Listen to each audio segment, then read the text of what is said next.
Good afternoon and welcome to another episode of Unscripted and Unchained RPG Review.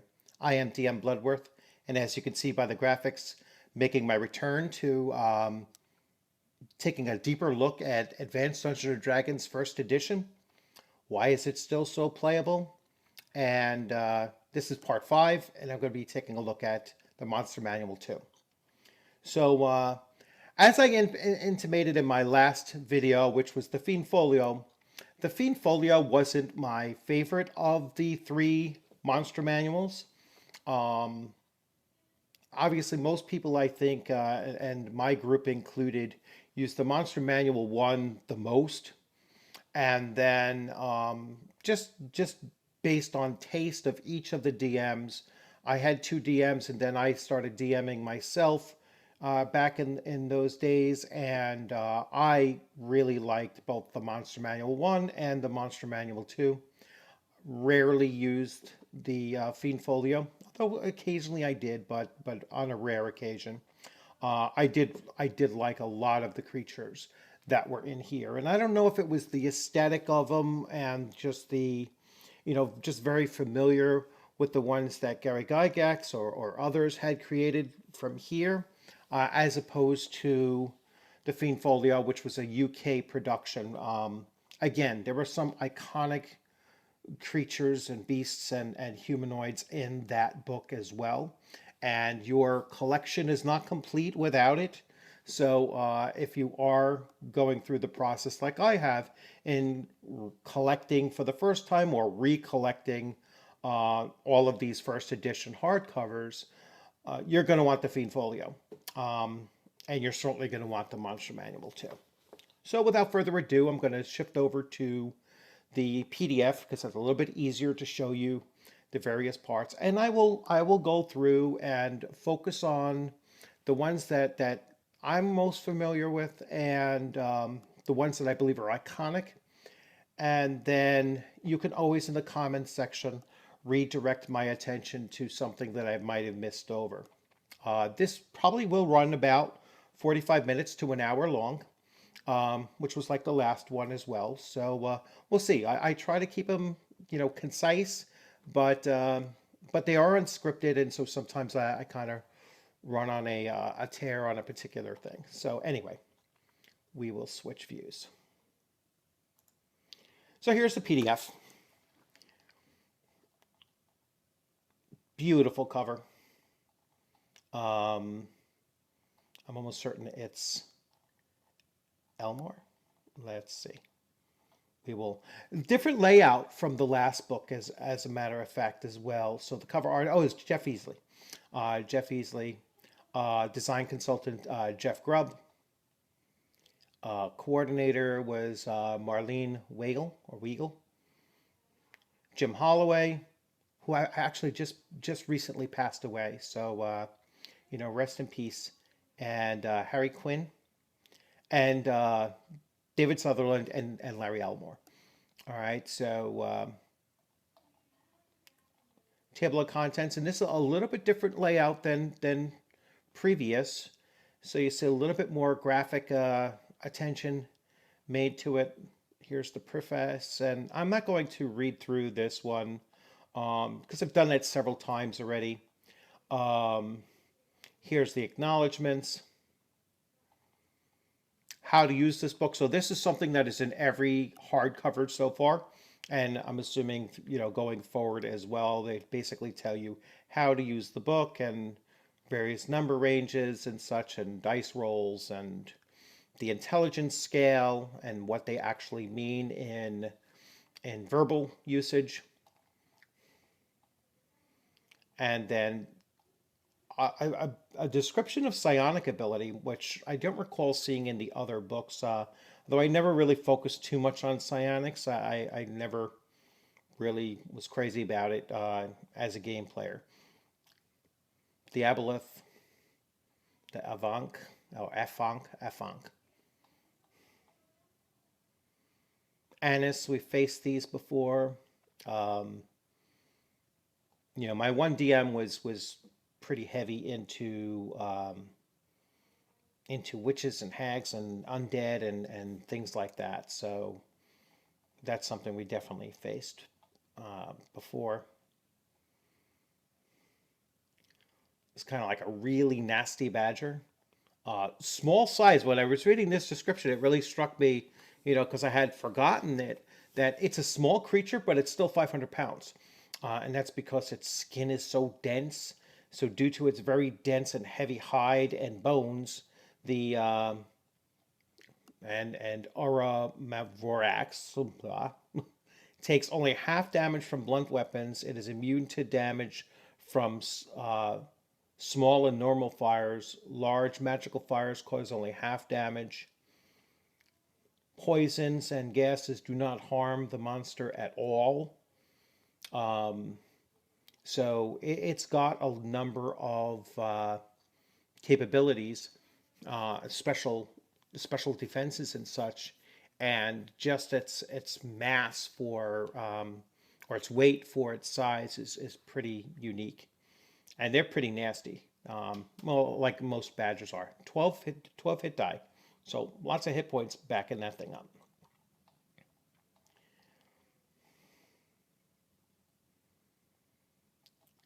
We have a banter log. Barghests are particularly nasty. These are actually something that I've encountered in Lord of the Rings online. You have to fight a number of these, hunt them down actually. So yeah, you see a lot of these things in crossing over between the different genres of fantasy game playing. A greater basilisk, as if basilisks were dangerous enough. They Gary introduced a greater one. Normal and ordinary. Well, they have ordinary bats here, and they have mobats. Let's see. I remember in the BX and D&D BX, they actually had the giant bat and the stats for the ordinary bat switched up in one of the categories. Fire bats, polar bears, giant beetles and regular beetles and wasps and a lot of giant insects. The Behir faced one of these. I forget which adventure this was in. Somebody could always put in the comments. But it was one of the official AD&D adventures. I don't know why they don't just call it a hippo, but a behemoth is a huge relative of the hippo. They're usually pretty large anyway, but interesting. A obelisk. So, and I'm sure that its special attack is its gaze and constriction. Oh, excuse me. Bodax, Bogarts, the Boggle. I wonder what that looks like. I really don't know how to get away with that, but they apparently did. Um, but there you have a Golem. I mean, a Boggle. A bookworm. I was reading some things and I came across when I was looking through the PDF of uh, of the Greyhawk Adventures book. Mordenkainen, I believe, has a spell that is effective against bookworms. So that's something I'll focus on when I go over that book. But we have bookworms here. We have buckwans or buckwans. Ah, race of woodland demi-humans of the brownie type. Bowlers. Very rare, unique cat lord, which I believe he, yeah, he was extra planular. He lived on several different planes. Um, I don't recall any of my DMs ever using him, even indirectly.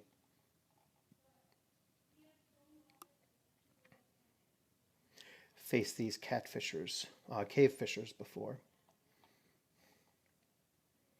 Centipedes is one of my staples. I love putting centipedes in dungeons.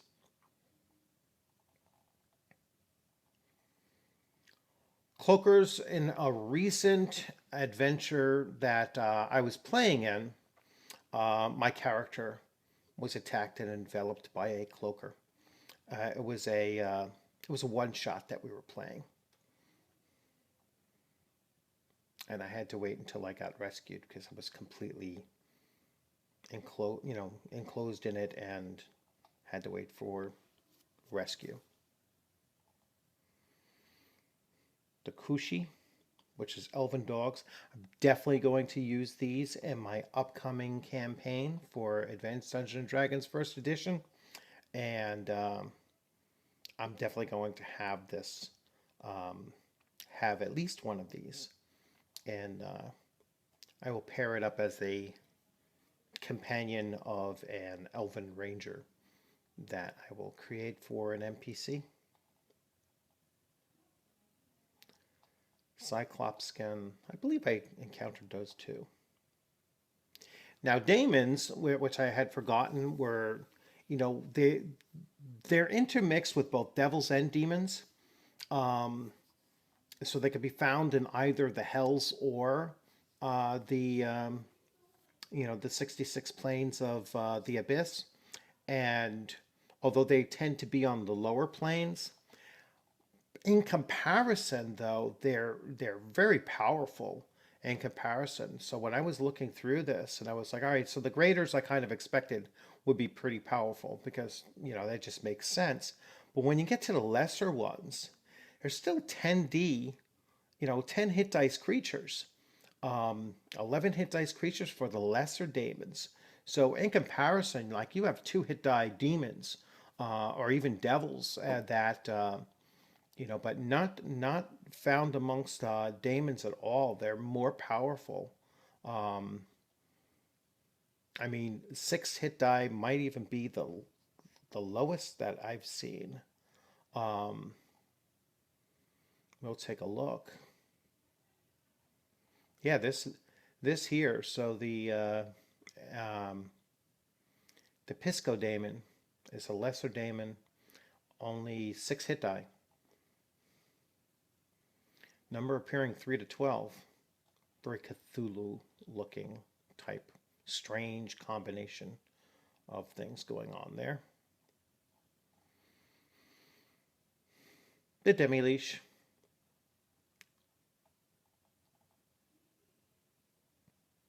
Crimson Death. We faced a Demi-Leash. I mean, obviously there's one in Tomb of Horrors, but we faced another one with my first DM. He threw that at us. So Demodans are these, slightly more froggish looking creatures found on Tartarus.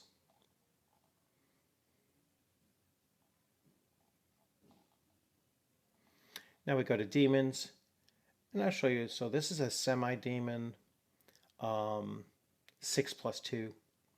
But you're going to see when we get to some of the lesser demons or minor demons, there are some that are fairly weak.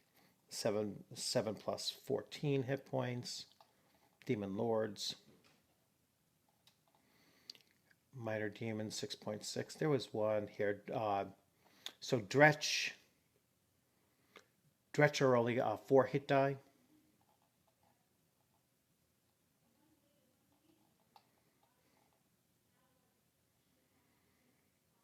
These are major demons or demon lords, very powerful. One of my DMs used Pazuzu as a player behind the scenes of one of our campaigns. So we were inadvertently, at least in the beginning, doing his bidding, and we weren't doing it. We weren't doing evil things, but there were some things that needed to needed our efforts to do in order to advance his overall plan. And once we realized that we had assisted him, or his plans indirectly, as it were, we kind of bailed on the whole relationship there, and and kind of was like mum's the word. We never brought it up again. Our characters just moved on. But we were primarily a neutral, chaotic neutral group to begin with. So now we're on Devils.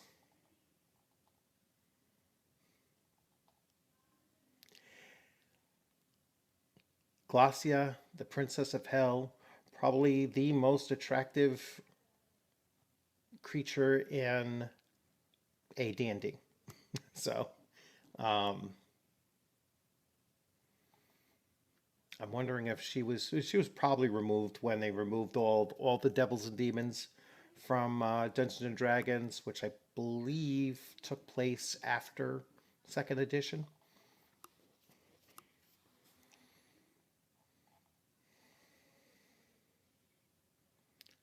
Here's a Spine Devil, 3+3, so fairly weak. Then we go into a number of dinosaurs, and I noticed a recent criticism of the Monster Manual, and I'm guessing the Monster Manual too, is that there were a lot of dinosaurs. So I don't have so much of a problem with that, but there was one criticism that I came across where they're like, oh, there's too many dinosaurs in first edition, Monster Manual 1 and by extension 2 as well. A Dracolisk, that would be kind of a nasty thing to face. I don't think we ever did. Cloud Dragon. Fairy dragons, we have encountered those. And then fairy dragons have some druidic spells. That's what makes them kind of stand out. A mist dragon, which has that very oriental look to them, oriental inspired.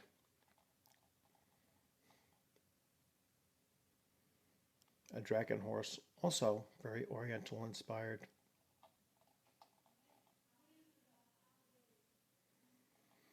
The Drider, Demon Queen of the Web Pits and the Vault of the Drow and such, and so you would have Driders involved with that as well. Dwergar. So these are gray dwarves. All right, they tend to be evil. I know in modern D&D, it's like, well, nothing is truly, monolithically one thing or the other, but these are not friendly dwarves.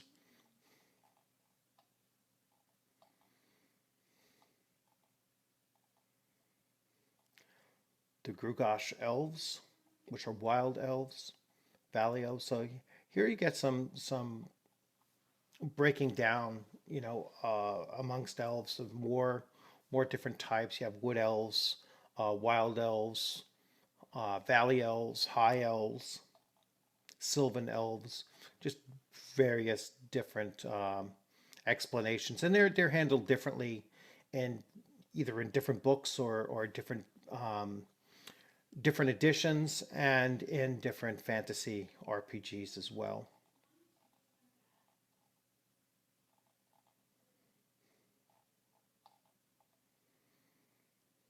Another very Cthulhu-esque looking creature here, the Froghemoth.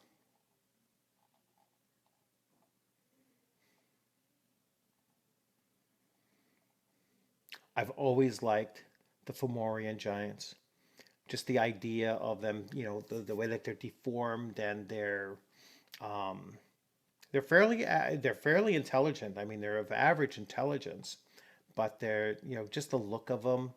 I've always liked that. I've used these before myself as a DM, and I know my first DM used these as well.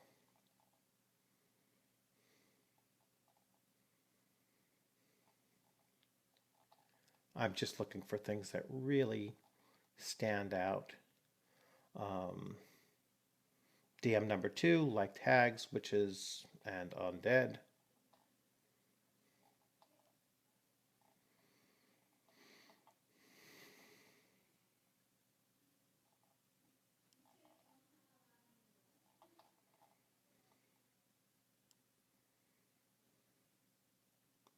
Wardling, Hordes of Hades. I wonder why they're not in the other section then. Interesting. In with the rest of the demons. A John is the weakest of the elemental humanoids. So amongst the Deo, the Jinn, the Afridi, and the Marid. So this is a fairly weak um, elemental.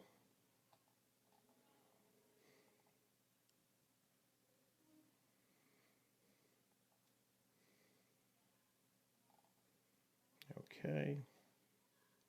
A Kraken.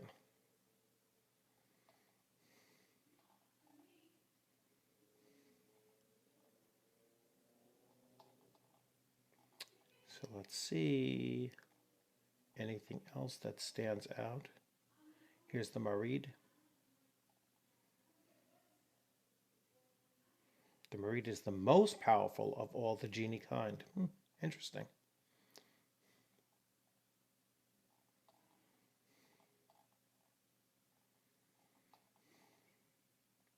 These get very strange. So this whole category, so the plane of Nirvana is a plane of balance and absolute order. And so you get these, very geometric type creatures. That's pretty weird and interesting at the same time.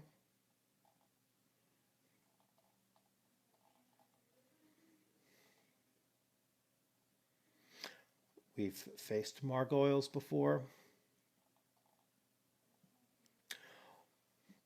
One of us, I forget which one, which of us it was, because we're going back almost 35 or more years.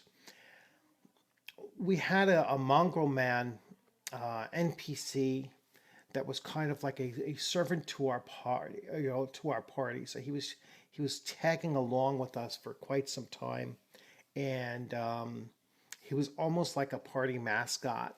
And I just can't remember exactly what happened with him, whether we just separated ways, or perhaps the character that he was following along had gotten killed. But when I was flipping through the book just the other day and I came across this, it just brought that memory back to me that that he was an NPC that was kind of tagging along with our group.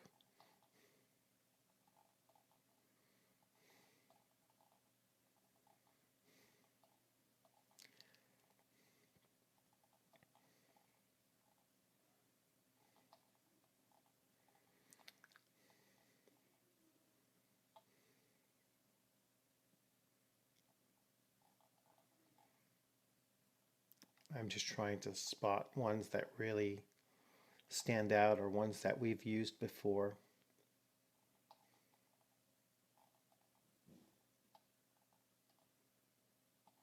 Ordinary rats, ravens or crows, vapor rats.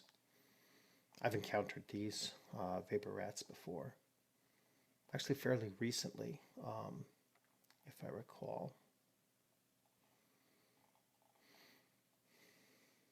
Shades.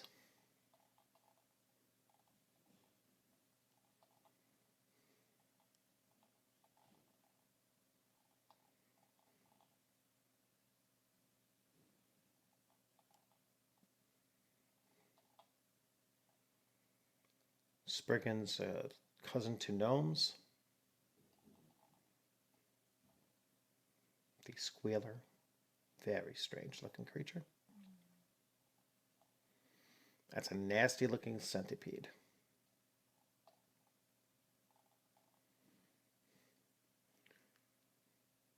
Steropers, I've encountered those as well.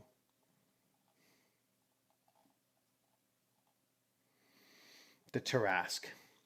So, the Tarrasque is probably one of the most iconic and scariest creatures in all of Dungeons and Dragons.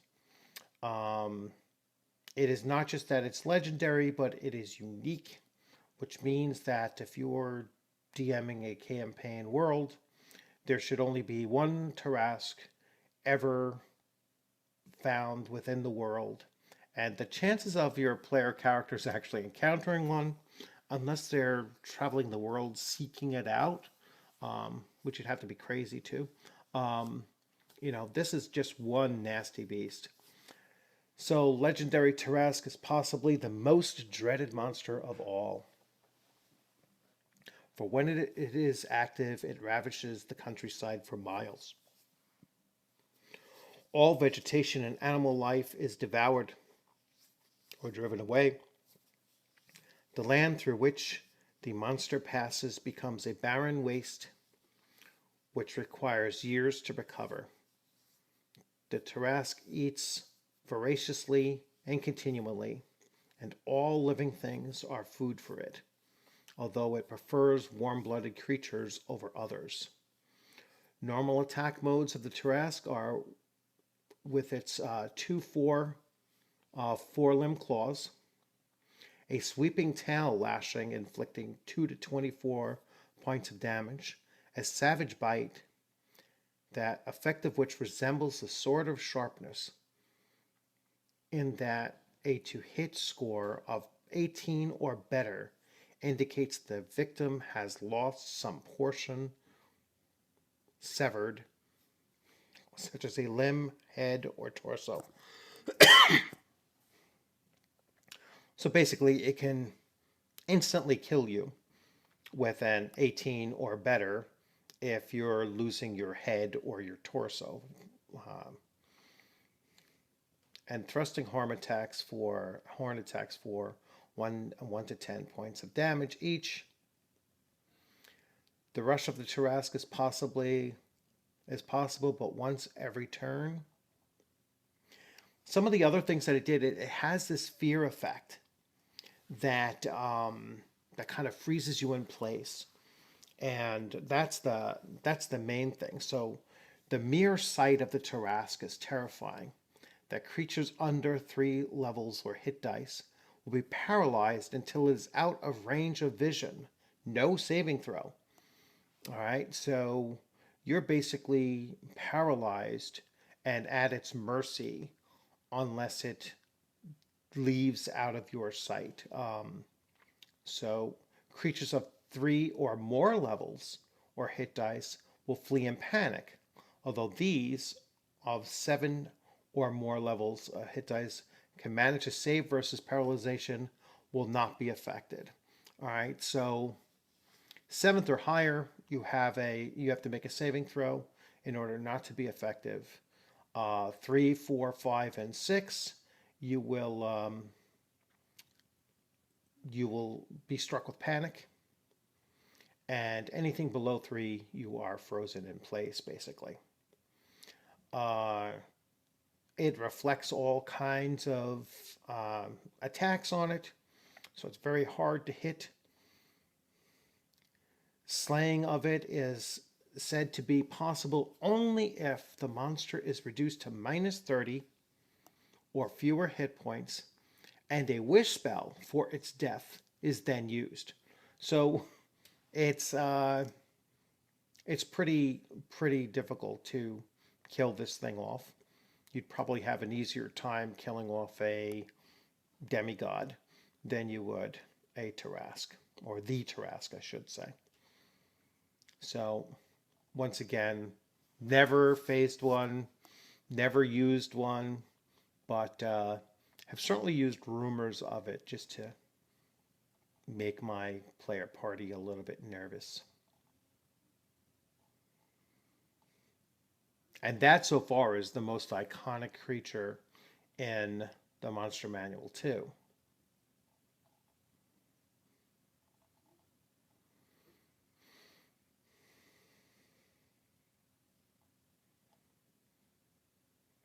guess these are vargoyles. That's how you pronounce it. I believe we faced one of these.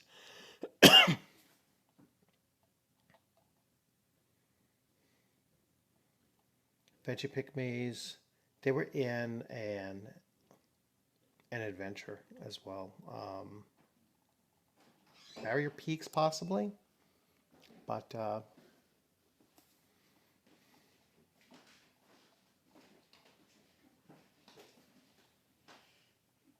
almost done.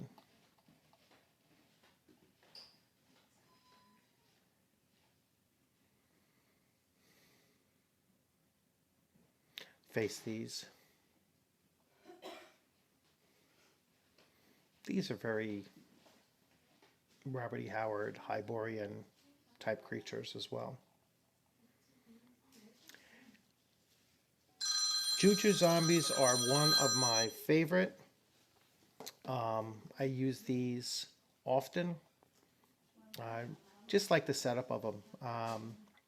Just like their capabilities, how they still maintain some of their human capabilities as well. And I use a variation of these where they're still spellcasters, taken from Robert E. Howard's stories of the oh, it's slipping. Pigeons from Hell is the short story, and the zombies that are in there maintain their magic ability, or they can use various types of magic with them. So I love using them. They're one of my favorite creatures to use. And then we get to the tables. So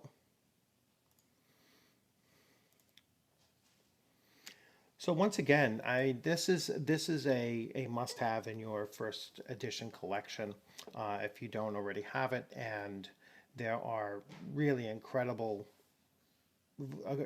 variety of creatures in here, both fairly mundane to unique, and it is next to the Monster Manual one. It is my second favorite of the three monster manuals that are out there. So once again, thanks for joining. If you like this video, please give it a thumbs up.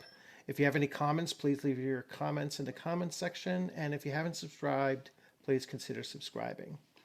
You all have a great afternoon, and I look forward to seeing you on the gaming screen sometime soon. Take care.